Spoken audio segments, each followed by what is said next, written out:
This person has the floor plan beautifully done. It's good, it's a plus for the person. There are a few things that as designers you should take note of. You cannot have a column here. It's actually going to disturb how people come in. So you may want to get rid of some of these things. So this plan that has been drawn has no columns.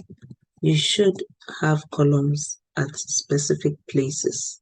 It's very important because that is the structure of your building. So you should have it at specific locations or intervals. You can create it and then hatch it, as can be seen in this floor plan. This is not the exact same plan as the other one, but it's similar.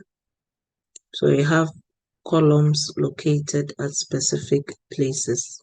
Very important. So your floor plan should be complete. Check that columns are in place and they are all hatched. And all furniture should be arranged with circulation in mind. So you have your floor plan. You can see the furniture is on a different layer here. You should be able to arrange your furniture such that when someone comes in, the person would have some space to move around your furniture. There's another challenge here. You should have a change in level. I don't think outside and inside has the same level.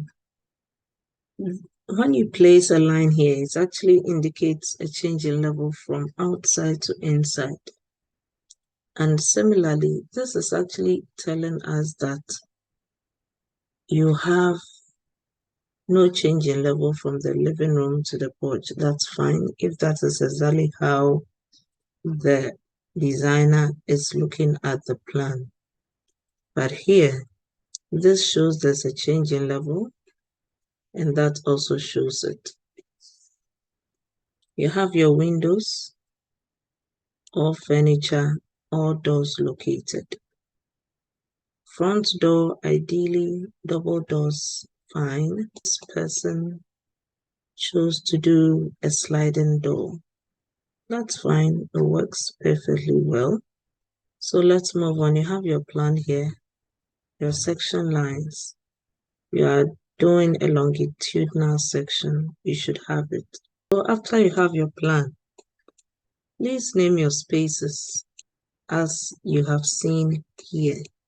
Beyond the sketch design, you need to have your windows and your door tags placed. It identifies specific doors. So in this design, the front door has been named D1. That D1 is a tag that has been given the door because it's its unique name. This door is door 2. Doors that have the same characteristics, height, and the type of door will be given the same name.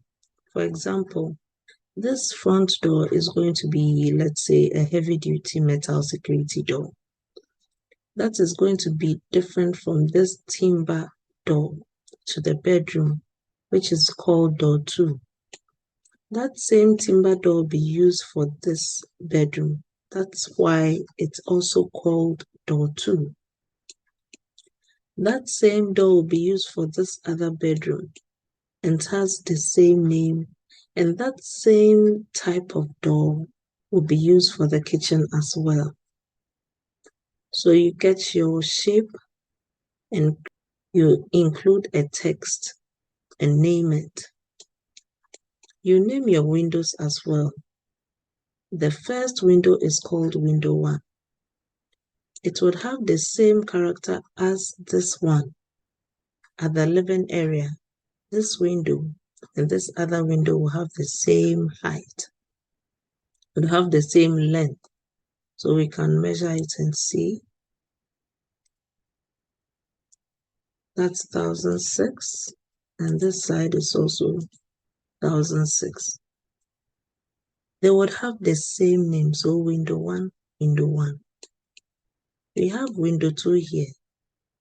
Even though they would have the same height, they may have the same height. The length is different. Let's check it. This is 2590. Notice that the same window 1 is here. Window 3 is here. This window 3 is going to have a different height. So window 3, window 4, and another window 4 here. Window 5, these are washroom windows. You are going to determine how your windows will be named. So you name it according to the characters that your windows have. After you place your window and door tags, introduce your grid lines. Name all grid lines according to the major walls and partition. And mind you, the grid line should be on its own layer, as you can see here, layer grid. And the line type is phantom, so you need to check it. You name the grid using numbers and alphabets so that it distinguishes each grid. So this major wall, the exterior wall here, I chose to name it A with the letter A. That's grid line A. And the next major wall here in the middle, that is grid line B. And the last is grid line C. You can see there are major walls running through in the design. When you come to this side, it starts with grid line 1, grid line 2, grid line 3, grid line 3A. You could move on to say grid line 4. This wall was actually named grid line 3A. It is not an entire major wall. So it could take on the name of the preceding grid line, but then indicated with a letter so that everyone knows that, oh, okay, so from 3, there's 3A, grid line 4, grid line 5.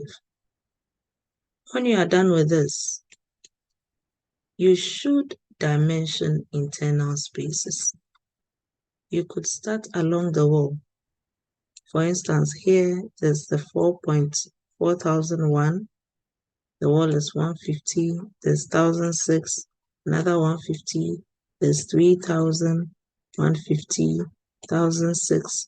150. 3006. You do it along the wall as well. When you are done, dimension other relevant spaces and dimension immediate areas along the plan. I'm talking about out here, along the plan. So you start and dimension the major things, components here. You would see that from the start of the column to this part, that's 400, is been dimensioned. From here to the next, the opening at the porch, that has to be dimensioned. From that opening to the start of the window, and notice that the window has also been dimensioned. From there to the next window has been dimensioned. So you move on along just as you are seeing here. That same thing has to be done along here, the 4 sides. After that, you dimension your grid lines. So you have your grid lines in place. You dimension from grid line A to grid line B. You've noticed here, mine is 3563. It's the same thing here. Let's go to this side. You dimension from grid line 1 to grid line 2, as you see here. You dimension from grid line 2 to 3, as you see here. Grid line 3 to 3A, grid line 3A to 4, and the same thing here. After you dimension the total length from the first grid to the last grid, this is what I mean. This. So you dimension from this to that so that everyone understands the total dimension. That is how it's supposed to be. It helps whoever that is looking at your design to have an overall perspective, to have an easy understanding of the total floor area. You do the same here. So you stretch, you start dimensioning. Let me make my dimension layer current.